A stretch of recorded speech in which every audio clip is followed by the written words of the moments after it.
के कहली कहवा बाड़ही रउआ हो होली खेले खाती जानू अब हमारे गौआ हो। बड़ी प्यार से बोलैलक रे भाई। होने के कहली कहाँ बाड़ही रउआ हो होली खेले खाती जानू अब हमारा गौआ हो। कोई से बताई बतिया काका करवैली सुना आज केहू नइखे घरे है कह के बोलैले गाल तो से शुरू कैली ढोढ़ी रंगवैले। अरे नहीं नहीं करत करत कोली रंगवैली खूब मजा ले।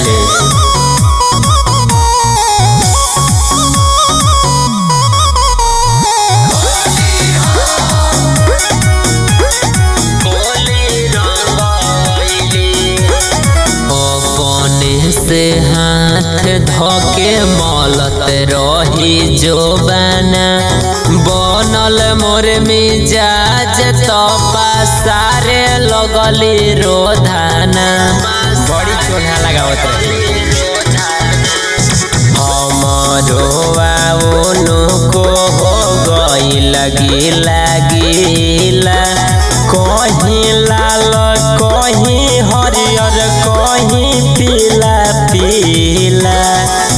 जीवन में न खोइनी जवन पुआ उखियली। अरे केहू नइखे घरे है कह के बोलैले गाल तो से शुरू कैली ढोढ़ी रंगवैले। अरे नहीं नहीं करत करत कोली रंगवैली।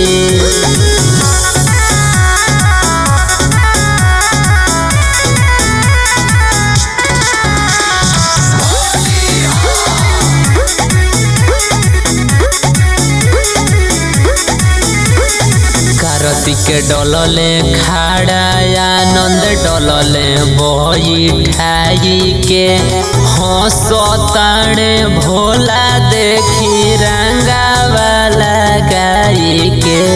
ठीक भरंग होइली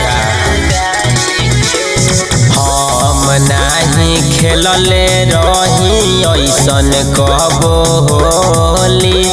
दोनों जाना मिल के फरले दू जोड़ा चोली। आरू आरू कहत रही पारू हो गईली।